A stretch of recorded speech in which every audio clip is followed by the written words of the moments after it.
All right, well, good morning. Before I begin, I just wanted to provide an update. This morning I received the resignation of Agriculture Minister Jason, and I have asked Nate Horner, Associate Minister of Rural Economic Development, to become the Minister of Agriculture, Forestry and Rural Economic Development. I thank Devin for his service in Executive Council. I look forward to working with Nate in his expanded responsibilities. But this morning, I'm happy to be joined by Associate Minister Dale Nally and also by Dr. David Layzell from the Transition Accelerator. It's my pleasure to be here to launch an exciting plan for one of Alberta's greatest economic opportunities, an opportunity to create thousands of high-paying jobs, diversifying our economy, all the while cutting GHG emissions. And that is our Alberta Hydrogen Roadmap, our Alberta Hydrogen Roadmap, a critical part of Alberta's economic recovery strategy. Albertans are proud of our history as a world leader in responsible resource development and energy production, a history that Alberta's government is completely committed to building on. Albertans are proud of the resources that they own. They are proud not only of prosperity that they provide, but also the ethical and responsible way in which those energy resources are developed. Today, we're taking an important step that will build on that legacy of leadership and write a new chapter in Alberta's rich story as a global energy supplier with the launch of the, as I said, the Alberta Hydrogen Roadmap. Hydrogen is the single most abundant element in the universe. It can also be used as a safe and reliable source of energy across a number of different industries. Most critically, it represents a game-changing opportunity to cut emissions. Hydrogen emits no carbon dioxide when it's burned. In fact, its only byproduct is water. Because of its clean burning nature, hydrogen gives the world an exciting new tool to build a stronger, more reliable, low-emission energy future. And Alberta is uniquely positioned to become a dominant global player in this burgeoning technology. Alberta is home to the natural resources, the technology, and the expertise needed to become a major supplier of clean hydrogen to markets around the world. And this vision is about making Alberta one of the world's leading hydrogen producers and hubs in this massive future energy product. In fact, the global hydrogen market is predicted to be worth upwards of $2.5 trillion by the year 2050. With enormous demand expected from global economies looking to lower their greenhouse gas emissions, hydrogen has the potential to be Alberta's next great opportunity. We can become one of the world's biggest suppliers of responsibly produced hydrogen for customers around the world. And in the process, we'll be creating billions of dollars of investment and tens of thousands of high-paying jobs for Albertans. We've already seen significant activity in this area with, for example, the announcement of Air Products earlier this year of a massive hydrogen project here in the Edmonton area. And at the time, the CEO, Seifi Ghanem, said that he had chosen Alberta for this historic investment in part because of the persistence of this government. But this is just the beginning. The Alberta Hydrogen Roadmap lays out how we'll set our province up for success in a hydrogen-powered future. That future isn't just made up of exporting clean hydrogen across the country and around the world, but also integrating it into our own provincial economy. Alberta has several industries that can benefit greatly by using hydrogen to reduce their carbon footprint, and will be looking to support their adoption of hydrogen. The roadmap includes a number of key policy pillars that will help integrate hydrogen across our province and outlines specific goals for the future of hydrogen in these areas. The result is a measurable plan that not only helps to reduce Alberta's carbon emissions, but also puts us in a stronger position to lower emissions on a global scale. As a major first mover in this space, Alberta's commitment to clean hydrogen will reduce emissions, build up our global reputation as a responsible energy producer, and create tens of thousands of good jobs in the future. As I say, it's all part of Alberta's recovery plan, a bold plan to create jobs and diversify the economy. We launched the plan last year in the summer of 2020 amid the largest collapse in the global economy since the 30s and the complete collapse of oil prices at that time. And in the year and a half since, Alberta's economy has turned the corner, and the future looks bright. We're projected to lead Canada in economic growth both this year and next. We saw through July through September the creation of 60,000 net new jobs. This morning's employment report from Stats Canada has unemployment coming down to 7.6%, the lowest it's been since COVID-19 hit us all. We're attracting job-creating private sector investments from across Canada and around the world to make Alberta's economy one of the most competitive in North America. And we're doubling down on Alberta's energy resources like natural gas and hydrogen because we know that they hold almost limitless potential to create jobs and diversify the economy. I'd like now to ask Minister Nally to talk more about the roadmap itself in a bit more detail, and at the end, of course, I'll be happy to take questions.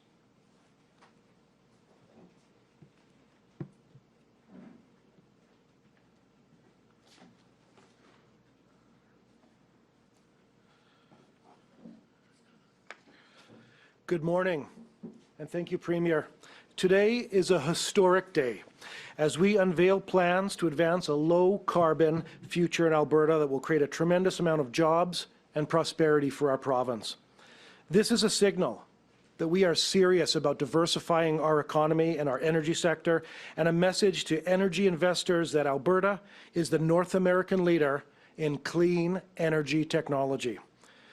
When we included hydrogen as one of the key growth areas in the natural gas vision and strategy last year, it was not expected that hydrogen would be adopted at this pace.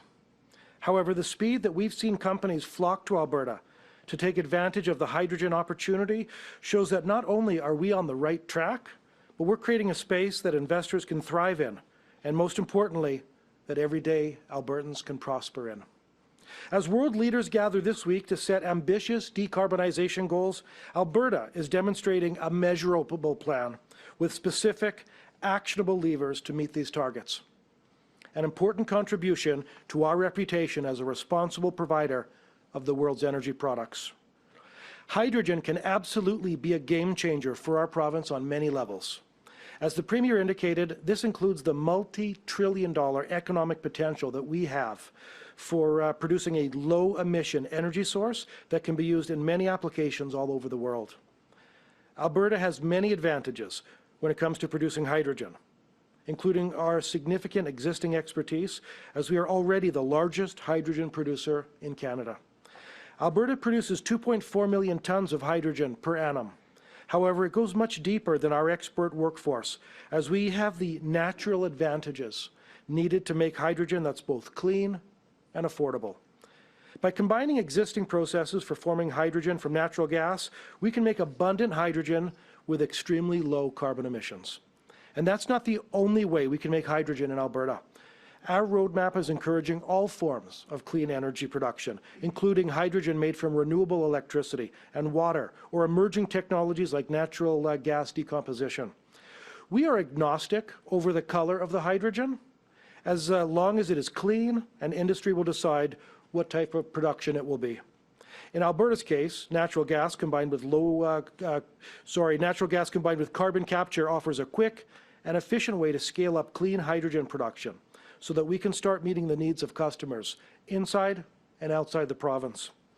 As the Premier indicated, hydrogen energy can be integrated across Alberta's existing markets. Our roadmap has identified 4 additional markets for the growth of clean hydrogen in Alberta, in addition to the export market.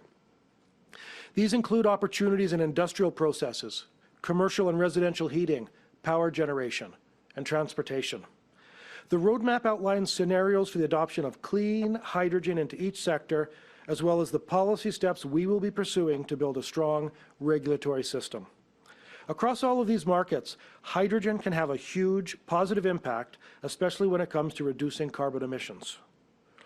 Blending clean hydrogen into existing natural gas networks, for example, can help immediately reduce the carbon impact of keeping Albertans warm in the winter, all while using our existing infrastructure. In the power and electricity market, hydrogen can not only reduce emissions when used to support natural gas-fed power, but it can also serve as a large battery.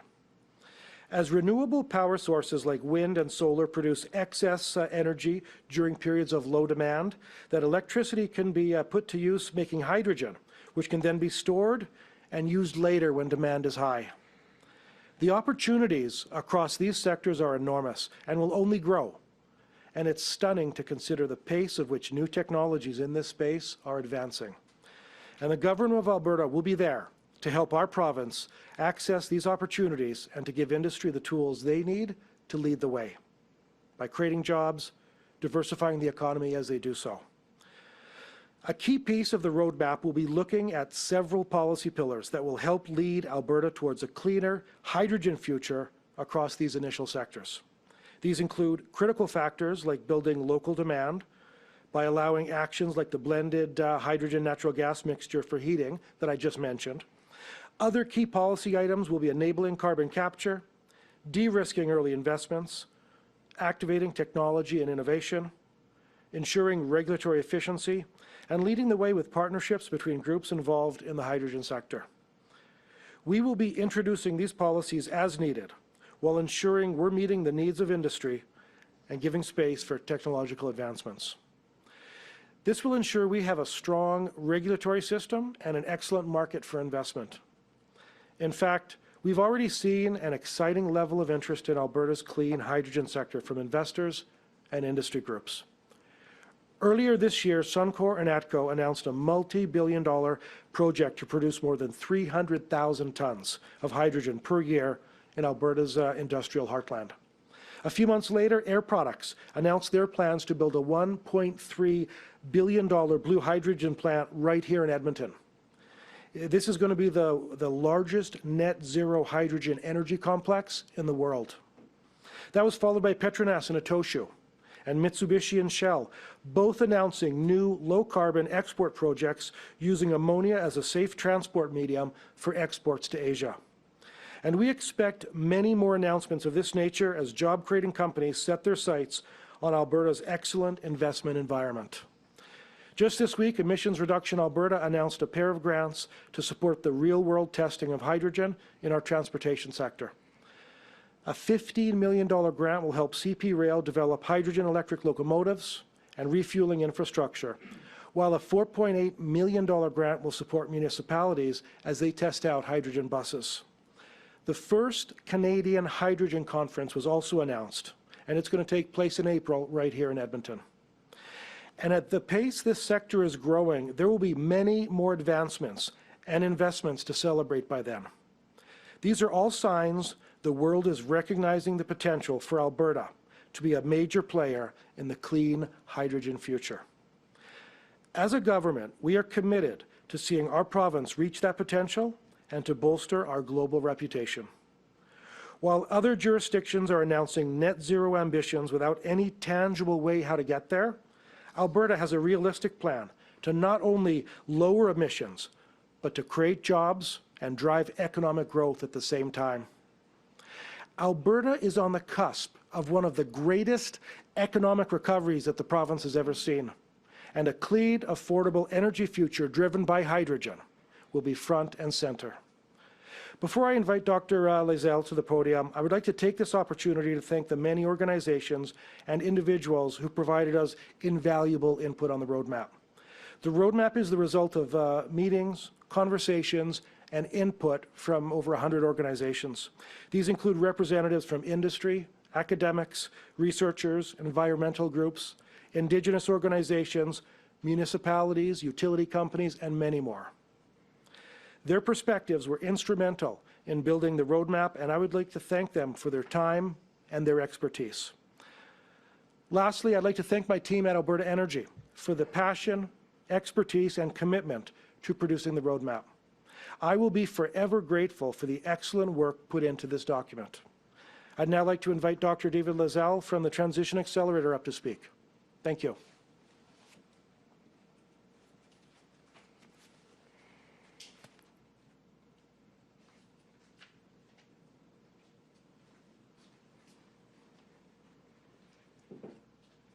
Thank you very much, Minister Nally, it is a real pleasure to be here at this announcement today. The release of the Alberta's Hydrogen Roadmap marks a pivotal moment in the evolution of Alberta's energy sector. I would argue that it's equivalent to when, some 50 years ago, Premier Peter Lougheed decided to move forward on developing the oil sands to drive the economy of Alberta and ultimately of Canada.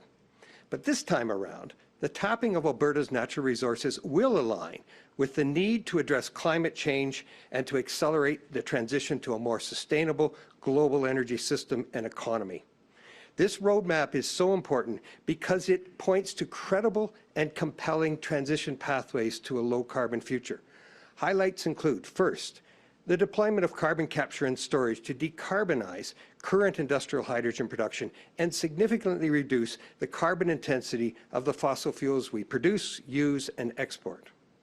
Second, the use of low-carbon hydrogen as a zero-emission fuel for sectors such as transportation, buildings, and industrial heating. By displacing traditional carbon-based fuels, Alberta hydrogen could dramatically reduce emissions across the province and around the world.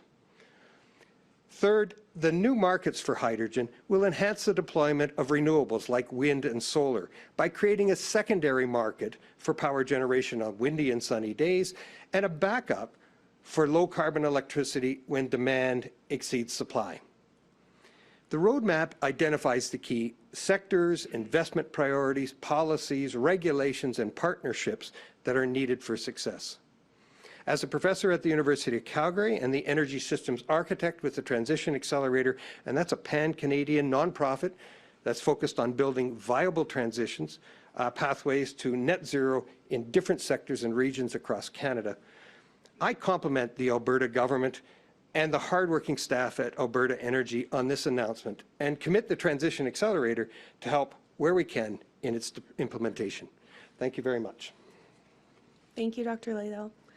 So we will now move on to the Q&A portion. We have people on the phones as well as in the room. I'll just remind everyone that we'll do one question and one follow-up, and to please just direct your question to who you'd like to ask it to, either Premier, Minister Nally, or Dr. Layzell. I think we will start on the phones. So, operator, can you please put through our first caller? Emma Greeny, Globe and Mail. Yeah, g'day everyone.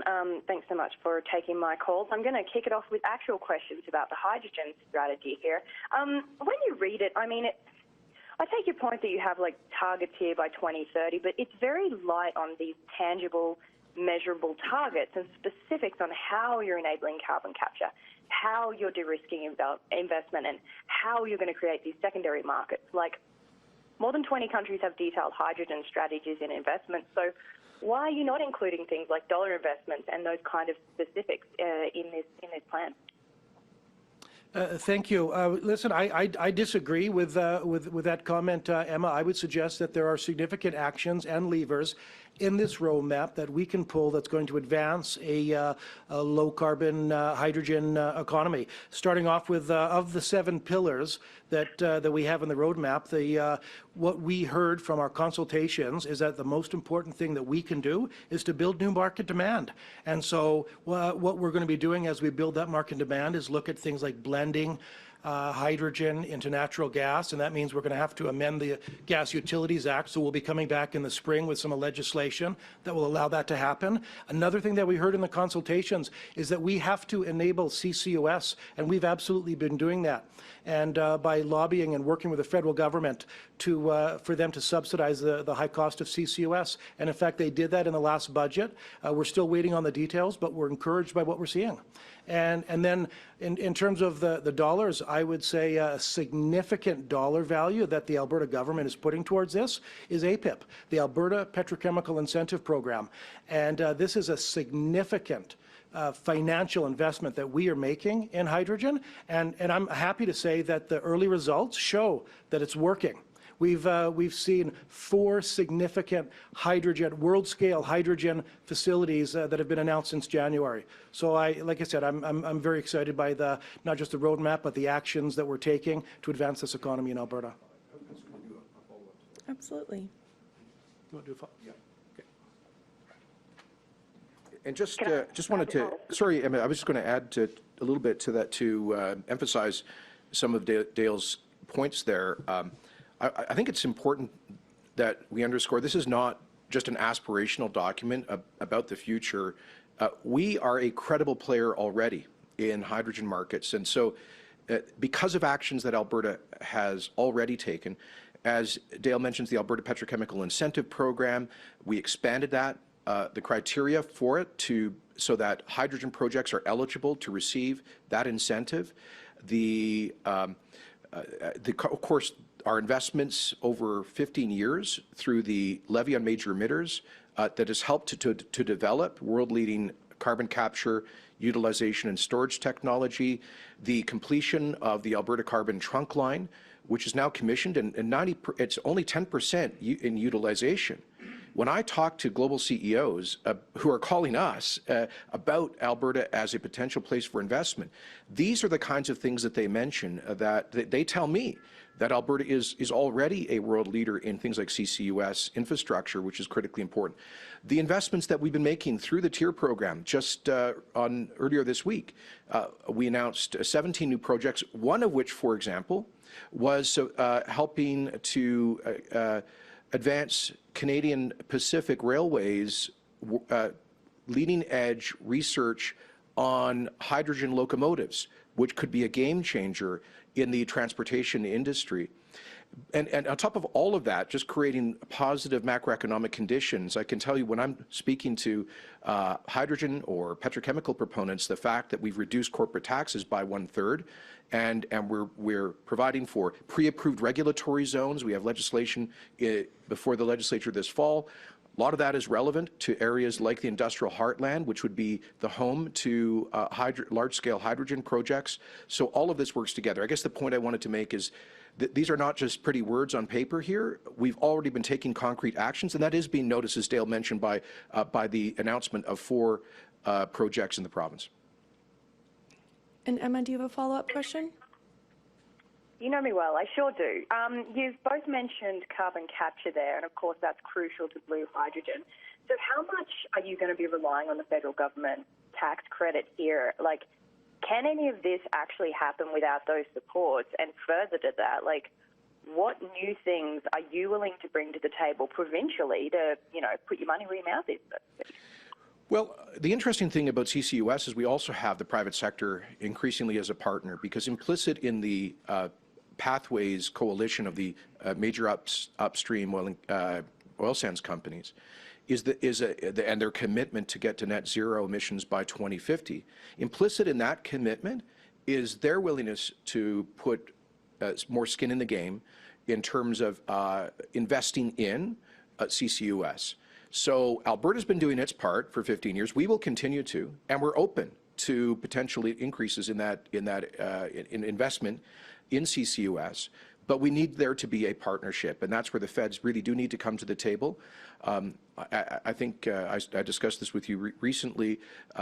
We appreciate the budget commitment from this past February, but we urge the federal government to significantly increase the scale of its ambition and future investment in CCUS to be probably the single most powerful thing that they could do to help reduce emissions from the Canadian economy. So that's why we renew our call for a refundable tax credit that's similar to the US 45Q, that is stackable, that allows for enhanced oil recovery as well, to get net zero conventional oil. But we will continue to work with the feds, with the industry, and we are prepared in principle to do more. And by the way, when these hydrogen companies come in here too, they've got to make investments in that as well, and I believe that they're prepared to. Operator, can you please put through our next caller? Dale Noonan, Natural Gas World. Good morning. Thanks for taking my call. Mr. Lougheed was the beneficiary of hundreds of billions of dollars of investment in the oil sands. Your APIP program has an aspiration of $30 billion of investment in Alberta. Do you have any kind of targets for hydrogen investment dollars? I guess within your transformative scenario, you sketch in the roadmap? Yeah, I can tell you by 2050, hydrogen is going to be a $2.5 trillion industry worldwide.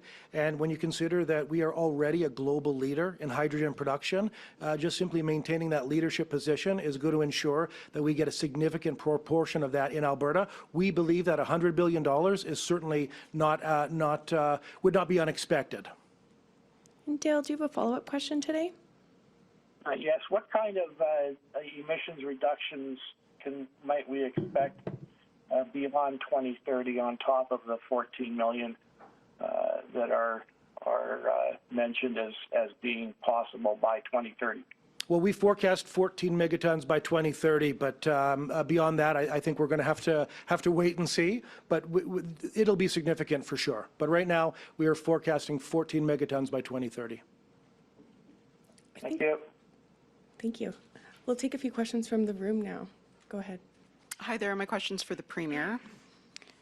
Have you ever drunk alcohol with Minister Dreeshen in his office? And if so, on what occasions and who else was there? I think yes, on one occasion when he was hosting investors in the lumber industry, the forestry industry, who were looking at about a $200 million investment in northern Alberta, and I think there was one or two drinks at a social evening gathering in his office that I attended, and that's all I can recall. The people who've come forward to raise concerns about his behavior and his drinking, these allegations stem from 2019, 2020. Why did it take a public airing of Mr. Dreeshen's behavior to push your government to take any action? Well, as you know, Minister Dreeshen offered me his resignation this morning. He has said he doesn't want his personal situation to be a distraction and that he's going to focus on his personal wellness. I appreciate that. I think that response is commendable. And I accepted his resignation and look forward to working with Minister Nate Horner in that position. We'll take another question in the room here. Hi, Graham Thompson, iPolitics. I really want to ask you a question about hydrogen roadmap and its reliance on CCS, but events. I've tied my hands, sir. Brian Jean has announced this week he wants to run in the by-election whenever you call it, and hopefully he wants to be a UCP candidate, in his campaign basically is to campaign against you and your leadership. What do you make of that, sir? Well, any UCP member will be has the right to run for a party nomination. We have open democratic nominations in the party. Of course, there is a vetting process, but people who are eligible to run are welcome to do so. We hope to have a competitive nomination there and for the members to have good choices to put before the voters in an upcoming by-election. So I anticipate that the party administration will be opening the nomination fairly soon because, of course, there's a 6-month timeline on calling a by-election. So all I would say about Brian's prospective interest in that is I'm sure that the local members will have some questions about his reliability, given that he did not complete his term as a member of parliament, he did not complete his term as an MLA. During the last provincial election in the spring of 2019, he was openly calling people about becoming leader of the Freedom Conservative Party, and there are media reports confirming that. And then just a few weeks ago, he said that he was interested in starting and leading a new, quotes, centrist party. So I'm sure the members will have questions about his reliability and his commitment in that respect, but that will all, if he runs, that will all be part of the democratic debate. Just to follow up then, sir, on that topic. Sorry, it's not on CCS. I regret that. I'm sure you do. I do. But, sir, Leela Goodrich didn't finish her term as an MLA, and of course she stepped down to run federally. But first of all, do you have any idea of the date when you will call this? You have until February the 15th to call the by-election. And Brian Sure. Jean will be campaigning against you. Like, so in other words, sir, would you endorse him as a candidate if he wins the nomination process? Yes. I would endorse whoever the members choose, 100%. And the date? in terms of the dates, the party executive director suggested to me earlier this week that the party intends to open up the nomination quite soon. And in terms of the date of the by-election, no decision has been made yet, but you're right, it has to happen before mid-February. We'll take another two from the room, and then we'll finish on the phones today. Go ahead. Hi, Premier. Jeremy Thompson with CTV News Edmonton. Just want to clarify, when you say Minister Dreeshen has resigned, does that mean as a cabinet minister or as an MLA altogether? As the Minister of Agriculture and Forestry, he continues to be a member of the legislature. And you know, you must have spoken to him. Sort of, how much was this ongoing, you know, lawsuit factored into his decision to resign? I don't really think it's about that per se, but I think his statement speaks for itself, and I'll refer you to his statement. And it says there that he wants to focus on his personal wellness, and obviously will continue in his job as a member of the legislature. Perfect. And we'll just take one more in the room here, and then we'll finish on the phones. Thanks. Mirna Djukic, Radio Canada. I'm going to ask them in English, if you could please answer in French too. First, you think Devin Dreeshen's resignation sets a precedent. What would happen to other MLAs who would be found drinking excessively or having abusive behavior in the future? Well, first of all, I'm not aware, as I told you earlier this week, about I'll just say this. His statement speaks for itself. And I don't object to members of the legislature socializing, having a social drink every now and then. Political life is a very social activity, but people should be mature and responsible in terms of consuming alcohol, especially in any kind of a workplace environment. And we expect all members to demonstrate maturity and responsibility, and of course respect for others. So those are, I think, just basic common sense and fairly obvious standards of conduct for anybody in a workplace. En français, excusez-moi. Pour dire que, oui, je crois que la déclaration du la déclaration du député Dreeshen est claire. Il veut faut mettre l'accent sur son bien-être personnel. Et il ne veut pas sa situation d'être une distraction pour le gouvernement. J'apprécie sa décision à démissionner et j'ai hâte de travailler avec le ministre Horner dans le métier de l'agriculture forestière et développement économique rural. Cela étant dit, évidemment, je crois que c'est tout à fait acceptable pour les gens dans le monde politique d'avoir une verre de temps en temps d'un contexte social et responsable, mais il faut démontrer un niveau de responsabilité, de respect et de professionnalisme. Également, il faut traiter tout le monde, y compris les personnels, évidemment, avec respect.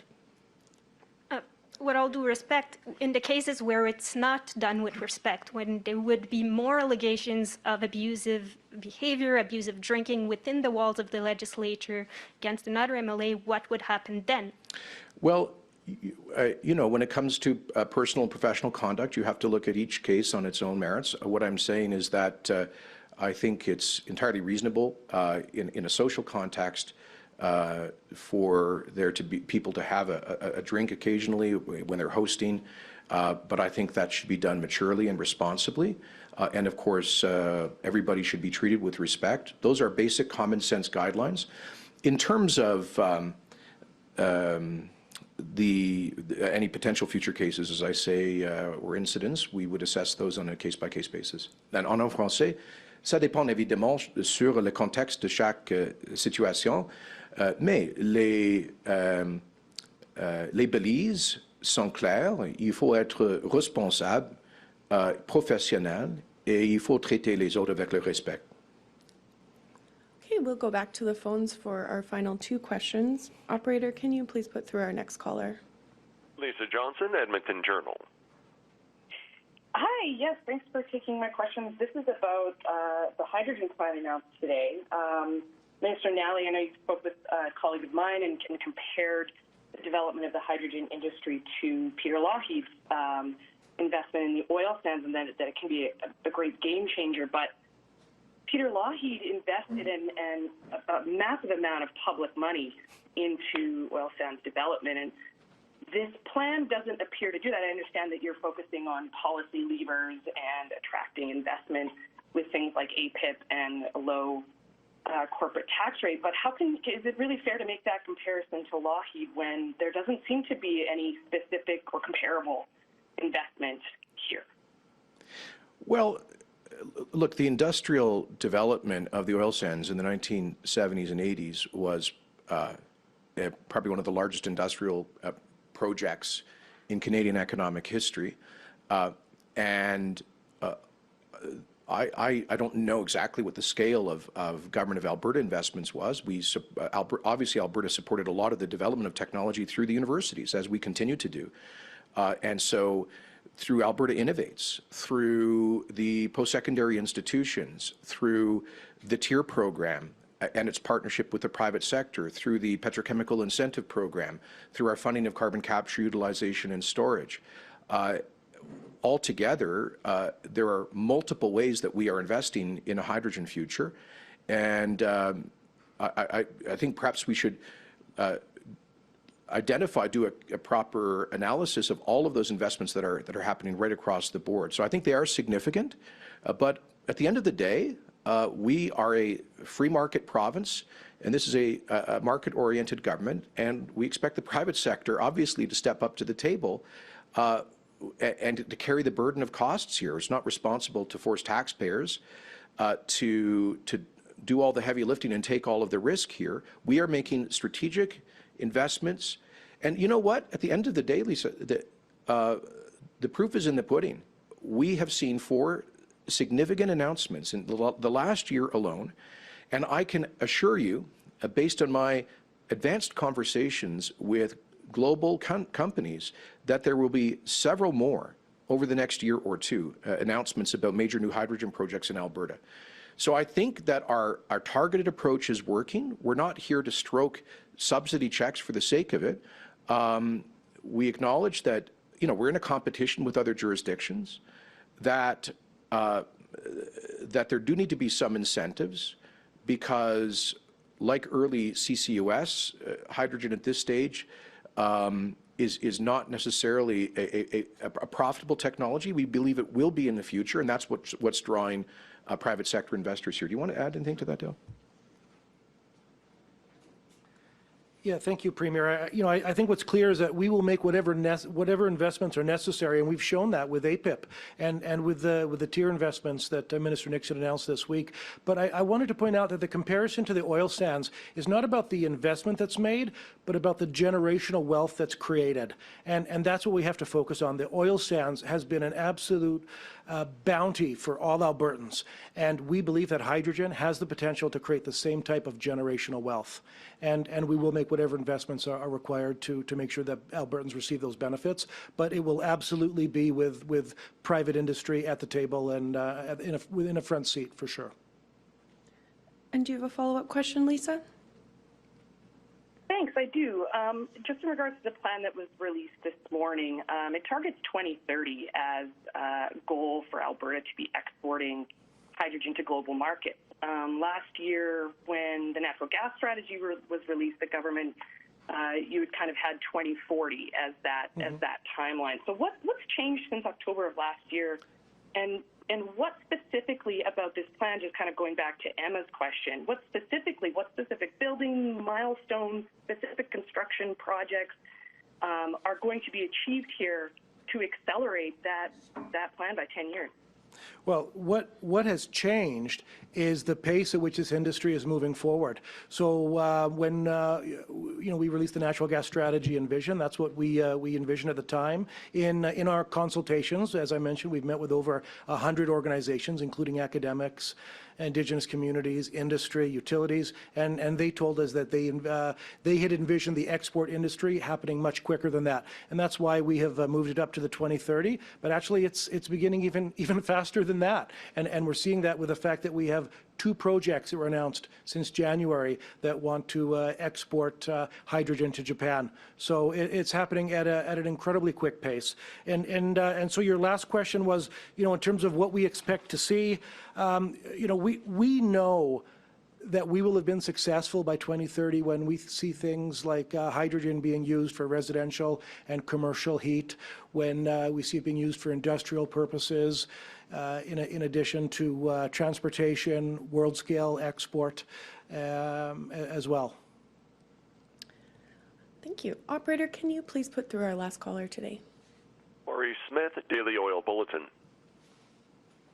Hi. I had a question about the 14 megatons cut by 2030. Pembina put out a report recently saying that Alberta has no 2030 or 2050 emissions reductions targets. Is that something that will be coming along soon? What I can tell you is that there are many jurisdictions that have laid out their net zero ambitions with no plan on how to get there. And some of them are in Glasgow now. And we've said all along that we will support any jurisdiction and we will support any industry that wants to get there. And we will support it with meaningful actions like hydrogen that will allow us to be a global leader in clean, affordable energy. And Maurice, do you have a follow-up question? I guess there's no actual numbers forthcoming then. At this point, we are not making any net zero commitments other than the fact that we will support any industry or jurisdiction that wants to get there. We are determined to be a global leader, and it's not about empty platitudes and virtue signaling. It's about meaningful actions, and we're choosing the meaningful actions. Perfect. That's all of our time for today. Thanks, everyone, for joining us.